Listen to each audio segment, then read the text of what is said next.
Bonjour à toutes et à tous les amis, je voulais souhaiter un très bon week-end de Pentecôte.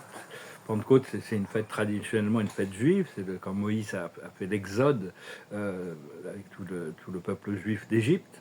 Mais c'est aussi une fête catholique, c'est l'arrivée de la descente du Saint-Esprit pour unifier la volonté du Père et du Fils, surtout c'était après la mort de Jésus que ça a été intronisé, et c'est par rapport aux apôtres, hein, c'est le Saint-Esprit, c'est le ministre, c'est la mère.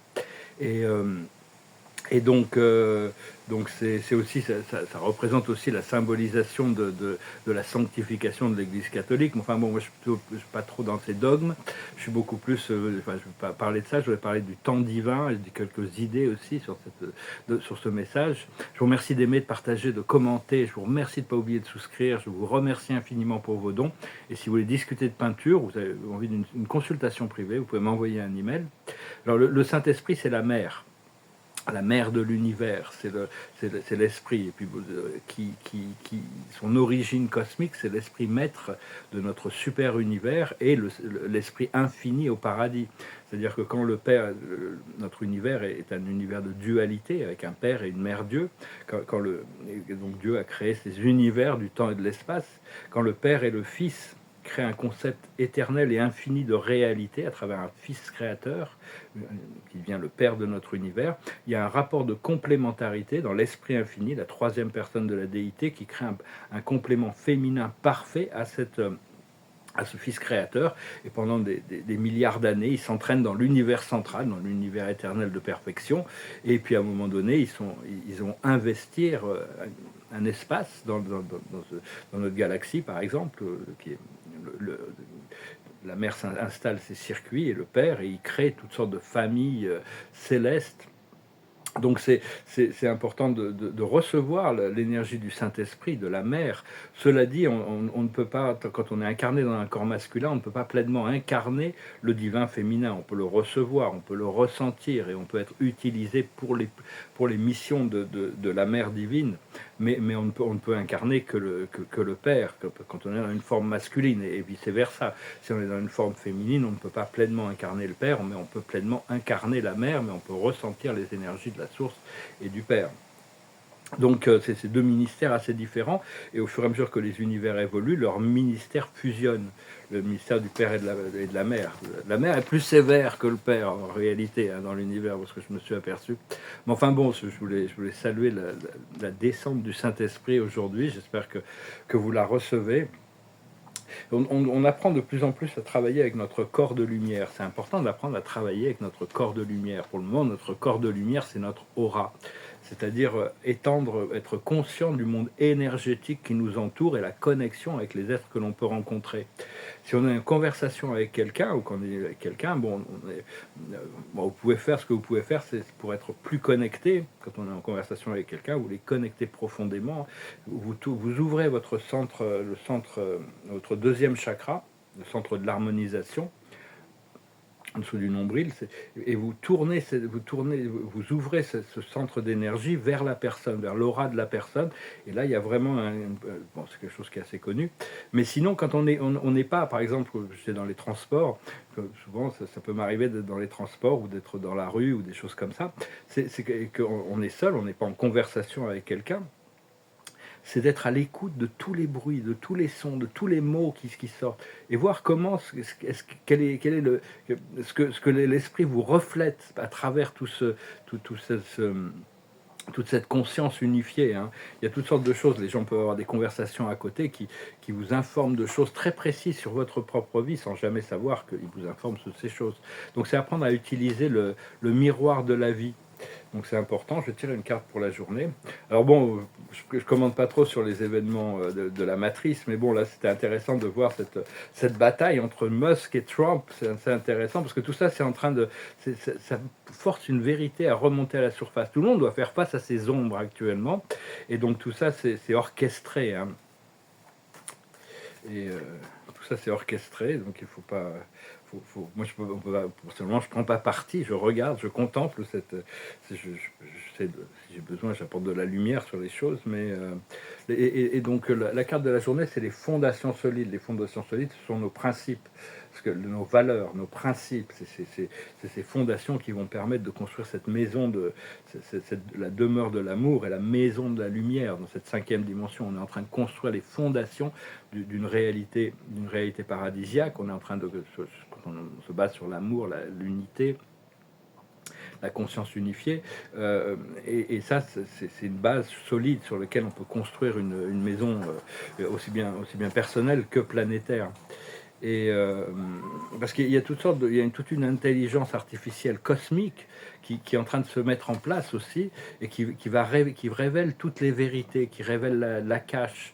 Et parce que l'intelligence artificielle, ça peut effacer les illusions quand elle est programmée correctement. Ça peut révéler toute l'histoire génétique une fois qu'elle est connectée. Elle peut servir d'intermédiaire entre nous et nos guides. Donc il y a toutes sortes de valeurs par rapport à ces nouvelles technologies qui vont arriver. Comprendre que l'équilibre de pouvoir est en train de changer, hein, depuis l'obscurité vers la lumière, avec tous les jours qui passent. Avec tous les jours qui passent, la lumière prend plus de pouvoir sur le programme terrestre. Et bon, parce que bon, tout dépend du timing divin, hein, je vais quand même aborder un peu cette idée. Et parce qu'il faut, c'est apprendre à revenir au centre. Toujours, hein, revenir au centre. Moi, maintenant, souvent, je suis obligé de revenir à mon centre. C'est ce que je fais. Je suis connecté à Dieu seulement, la source seulement. C'est ce qu'on veut vraiment. Hein, mais pendant ce temps-là, ma présence je suis arrête pas de m'envoyer des images de gens ou de situations ou d'endroits, de me ramener sur mes plans terrestres. Et puis bon, quand je cherche à savoir, en cherchant à m'aligner vers la source, c'est des gens que je connais pas des fois. Hein, des fois, je peux comprendre, des fois, je comprends pas. C'est parce que bon, on me répond, tu verras, tu vas voir. C'est-à-dire que bon, tout ça n'est pas complètement au hasard, hein. Et tout ça, ça se révèle à travers notre troisième œil. Mais enfin, la vie physique, notre destinée physique est très très importante, bien qu'il faut toujours quand même rester bien connecté à sa source, à l'intérieur. Et donc se tourner vers des réalités, des domaines supérieurs, hein. Et donc, parce que les révélations qui vont arriver, là, il y a des révélations, ça continue d'arriver, va forcer les gens, tous les gens, le peuple, à réévaluer leur vérité. Qu'est-ce qui est acceptable de croire ou de penser, hein, parce qu'il y a des choses complètement qui vont forcer une transformation dans le monde physique. Ça va assez lentement pour pas que ce soit trop brutal. Il faut éviter de faire les choses brutalement.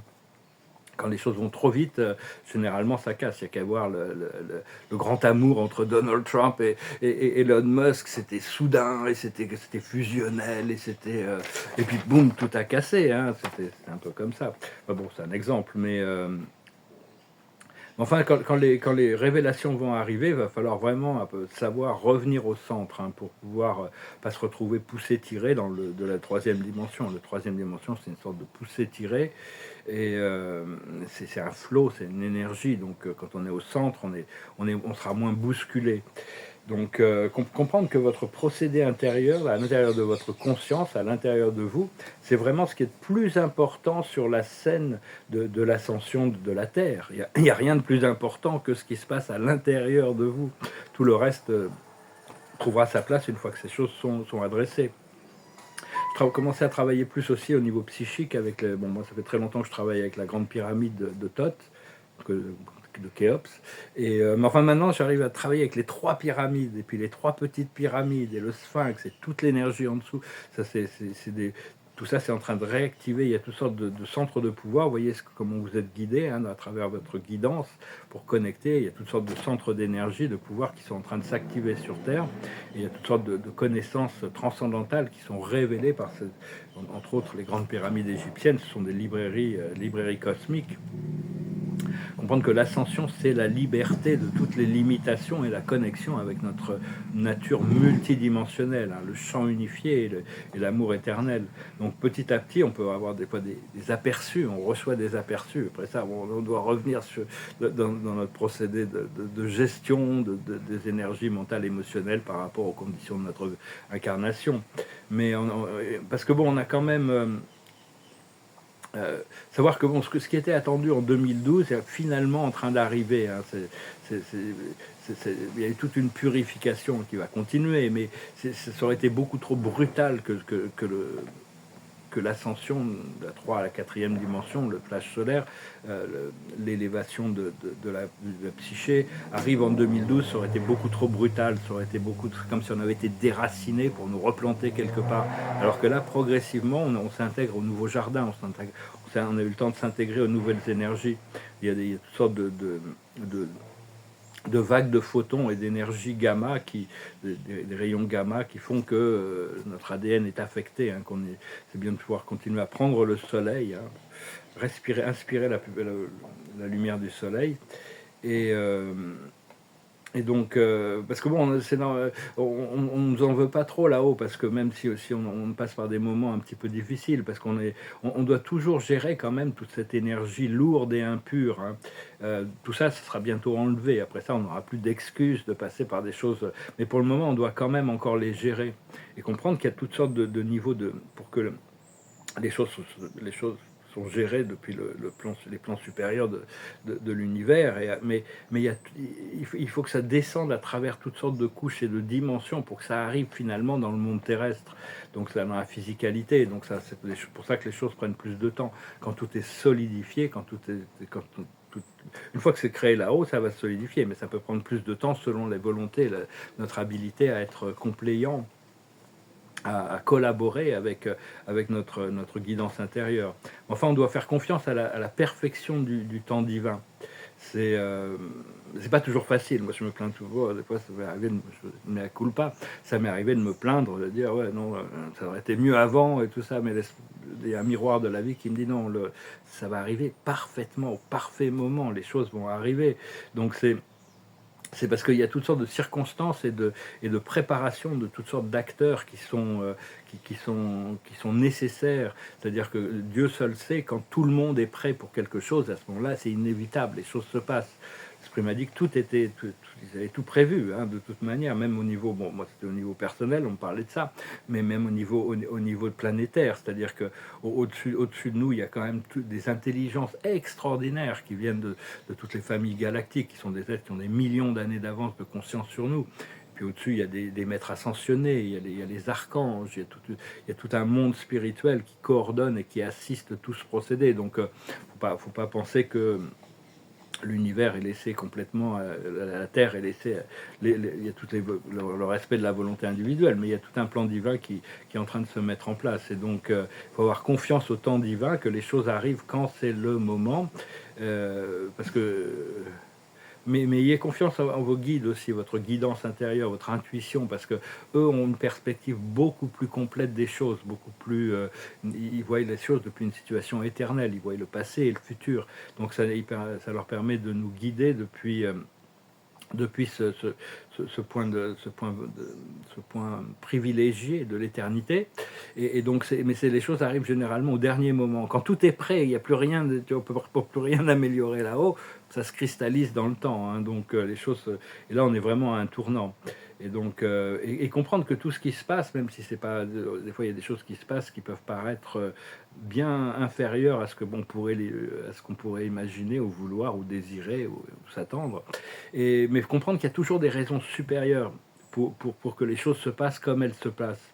Ce qui n'est pas toujours clair. Moi, personnellement, j'ai toujours une situation qui s'est passée il y a 30 ans, une situation de connexion d'âme profonde.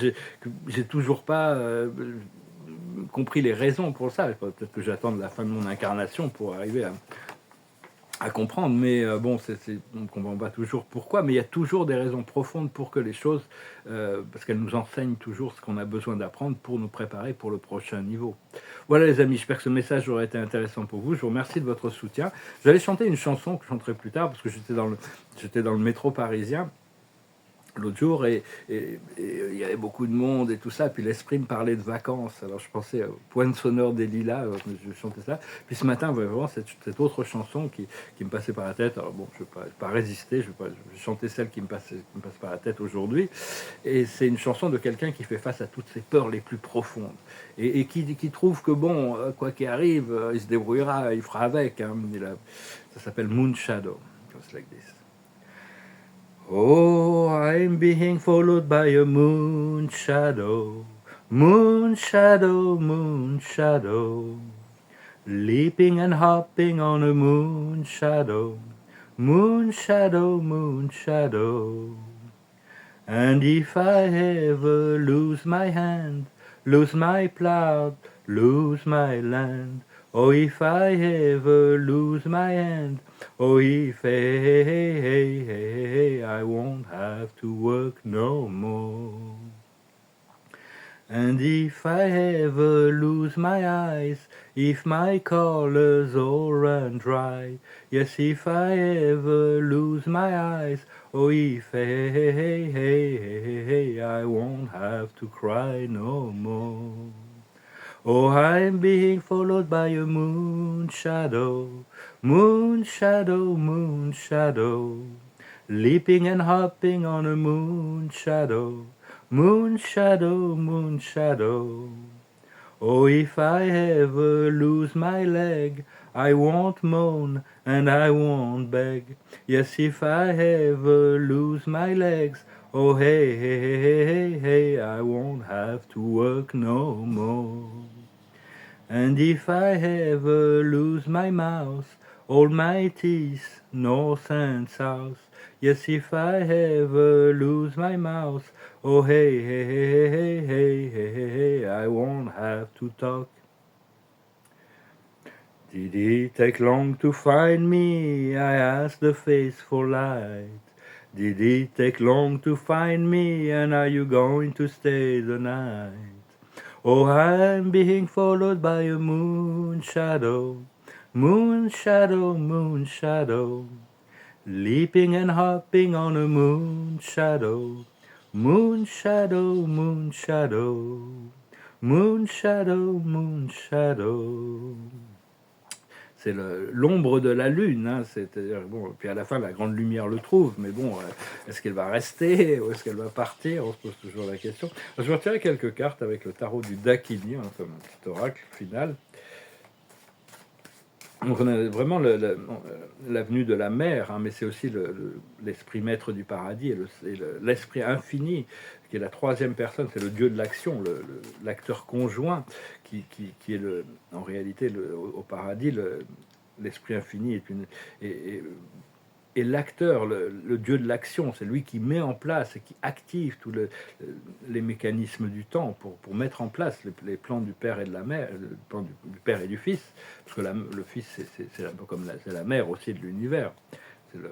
Mais donc ça sont des connexions que l'on fait progressivement. Personnellement, j'ai une connexion très profonde au Père et au Fils. J'ai jamais eu encore cette connexion à l'esprit infini, mais peut-être que bon, ça vient progressivement. Connecté avec le Père et la Mère de notre univers, ça oui. Enfin, voilà. Enfin, bon, c'est des connexions qui se révèlent progressivement dans notre conscience. Savoir que Dieu est un, Dieu est tout. Ça n'a pas d'importance. La manière, la voie que l'on choisit, si on est sincère, les choses se révèlent comme elles doivent se révéler. La carte de la journée, c'est le horseplay, c'est-à-dire on doit s'amuser, hein, on doit jouer, on va devoir faire la fête hein, quand même.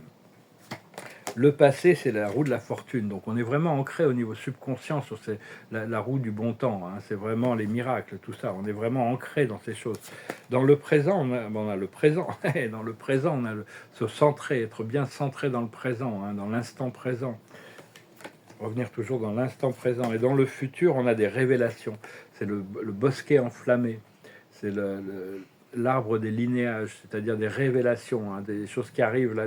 Il faut accepter les révélations qui descendent. Hein. On ne peut pas toujours tout comprendre. Dans le monde invisible, on a la transformation, c'est l'activation du Kundalini, c'est la nouvelle vie qui se présente. Hein. C'est savoir que bon, la dernière trompette a sonné en réalité. On entend les trompettes sonner pour dire que bon, les choses avancent, mais on ne sait pas. Mais en réalité, je pense qu'on en est à la dernière trompette là. Et dans le monde extérieur, on a Maya, How She Spin. Donc il faut comprendre comment on arrive à tisser la trame de la vie. On doit se libérer de l'illusion. Il y avait ces trois êtres, c'est Atropos, qui tend le fil, qui tisse le fil du destin, qui tend le fil du destin, qui coupe le fil du destin. Je me souviens plus. Bon, c'est dans la mythologie grecque. Donc, ce qu'on cherche, c'est-à-dire arriver à se débarrasser des illusions. Et pour ça, il y a la mère. On revient sur la mère, Isis, hein, la grande prêtresse Donc c'est important, c'est la carte de l'intuition. Il faut vraiment être à l'extérieur, hein. Il faut vraiment continuer à suivre son intuition, rester bien centré dans le présent et accepter de se transformer, de changer intérieurement, hein. Voilà les amis, je vous remercie pour tout, je vous salue, je vous souhaite une excellente journée et un très bon week-end de Pentecôte. Namaste.